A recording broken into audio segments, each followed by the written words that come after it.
হাদিরা কোনোদিন ফুটেজের রাজনীতি করে নাই। আমাদের কথা শুধু একটাই, গুম করে গুলি করে খুন করে থামাবে কে হাদিকে? চেনে না আজাদিকে? প্রিয় ভাইয়েরা, আজকে 30তম দিন, এখন পর্যন্ত সরকারের পক্ষ থেকে এমন কোন সুস্পষ্ট আশ্বাস তারা দিতে সক্ষম হয় নাই, যার কারণে এই জুলাইয়ের জনতা আশ্বস্ত মনে ঘরে ফিরে যেতে পারে। প্রিয় ভাইয়েরা, ইতিপূর্বেই আপনারা দেখেছেন যে বর্তমান যে ইলেকশন কমিশনার তিনি বলেছেন যে হাদি হত্যা একটা বিচ্ছিন্ন ঘটনা। আমরা রাজনৈতিক দলগুলোর কাছে জানতে চাই, হাদি ঢাকা 8-এর গুরুত্বপূর্ণ একজন আসনের প্রার্থী ছিলেন। সেই সাথে জুলাই পরবর্তী আন্দোলনে জুলাইকে যারা ধারণ করেছেন তাদের মধ্যে হাদি ছিলেন অন্যতম।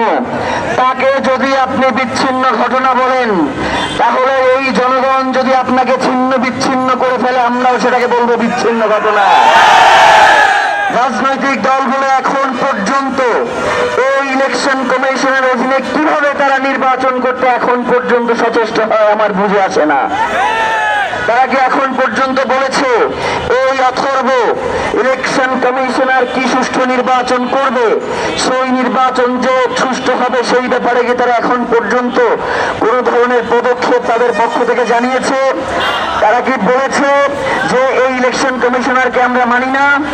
তাহলে রাজনৈতিক দলগুলোর যে দলীয়তাপনা, এই দলীয়তাপনা থেকে বাংলাদেশের জনগণ আজাদি চায়, বাংলাদেশের জনগণ মুক্তি চায়।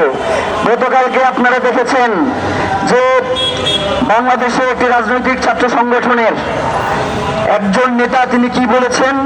তিনি বলেছেন যে হাদির 5ই আগস্টের পূর্বে তার অবদান কি? হাদিরা কোনোদিন ফুটেজের রাজনীতি করে নাই, হাদিরা কোনোদিন ফুটেজের রাজনীতি পছন্দও করেন না। এরপরেও অসংখ্য ভিডিও আপনারা দেখেছেন, গতকালকে সোশ্যাল মিডিয়াতে ছড়িয়েছে যে প্রত্যেকটা ভিডিও 5ই আগস্টের। হাদি কোনোদিন চিন্তা করে নাই যে তাকে ভিডিও দিয়ে প্রমাণ করতে হবে তার আজাদির এই লড়াইকে।